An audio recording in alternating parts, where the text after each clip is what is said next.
Hi all. 3 വർഷത്തെ nursing degree എടുക്കാനാണ് യുകെയിലേക്ക് വന്നത്. പക്ഷേ ശരിക്കും അതല്ലായിരുന്നു എൻ്റെ പ്ലാൻ. എനിക്കൊരു ഡോക്ടർ ആവണമെന്നായിരുന്നു. ഞാൻ ശരിക്കും നല്ലൊരു ഡോക്ടറാവും എന്നൊക്കെ പറഞ്ഞ് എല്ലാവരും ഭയങ്കര ഹൈ എക്സ്പെക്റ്റേഷൻ തന്നിട്ടുണ്ടായി. എനിക്ക് ഭയങ്കര ആഗ്രഹമായിരുന്നു. പക്ഷെ നമ്മൾ വിചാരിച്ച പോലെ കാര്യങ്ങൾ നടക്കില്ലല്ലോ. ഇവിടെ വരുമ്പോൾ എല്ലാവരും ചെയ്യണ പോലെ വന്നപ്പോൾ തന്നെ ഞാനും ജോബ് ഹണ്ടിന് ഇറങ്ങി.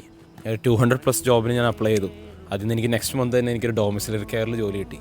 ഡൊമിസിലറി കെയർ എന്ന് പറഞ്ഞാൽ നമ്മൾ പ്രായമുള്ള ആൾക്കാർ അവരുടെ സ്വന്തം വീട്ടിൽ പോയി കെയർ ചെയ്യുന്ന ജോലിയാണ്. നമുക്ക് വന്ന സമയത്ത് നമ്മുടെ സിറ്റുവേഷനിൽ നമുക്ക് ഏതെങ്കിലും ജോലി മതി എന്നൊരു സിറ്റുവേഷൻ ആയിരുന്നു. അതുകൊണ്ട് കിട്ടിയത് ഞാൻ എടുത്തു. വീടിന് തൊട്ടടുത്ത് വരെ പാല് വാങ്ങാൻ വേണ്ടി സ്കൂട്ടറിൽ പോയിക്കൊണ്ടിരുന്നത് ഞാൻ. ഇവിടെ വന്നു കഴിഞ്ഞപ്പം കിലോമീറ്ററോളം ഞാൻ നടന്നു പഠിച്ചു. എനിക്കൊരു വീട്ടിലെ കെയർ കഴിഞ്ഞ് അടുത്ത വീട്ടിലേക്ക് പോകണമെങ്കിൽ എനിക്കൊരു 45 to 1 hour നടക്കണമായിരുന്നു. അത് ഈ തണുപ്പത്ത്. അന്ന് തൊട്ട് നമ്മൾ അഡ്ജസ്റ്റ് ആയിട്ടില്ല ടെമ്പറേച്ചറും ക്ലൈമറ്റൊക്കെ ആയിട്ട്. പക്ഷേ അന്നത്തെ ആ സ്ട്രഗിൾ ഞാൻ അപ്പോഴേ ആലോചിക്കും, എന്തിനിങ്ങോട്ട് വന്നു, എന്തിന് ഈ ഡിസിഷൻ എടുത്തു എന്നൊക്കെ.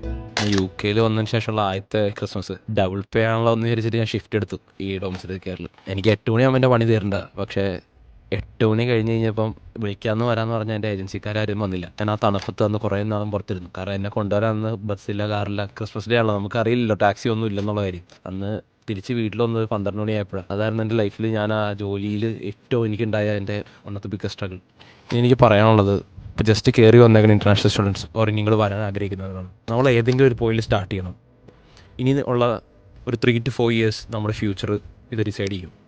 അപ്പോൾ നമുക്ക് കുറേ കഷ്ടപ്പാടുകളുണ്ടാവും. എന്നെക്കാളും മോശമായിട്ടുള്ള സിറ്റുവേഷൻ നിങ്ങൾക്ക് വന്നേക്കാം. അത് നമുക്ക് ഈസി ആയിട്ട് ഹാൻഡിൽ ചെയ്യാൻ നമുക്ക് പറ്റും.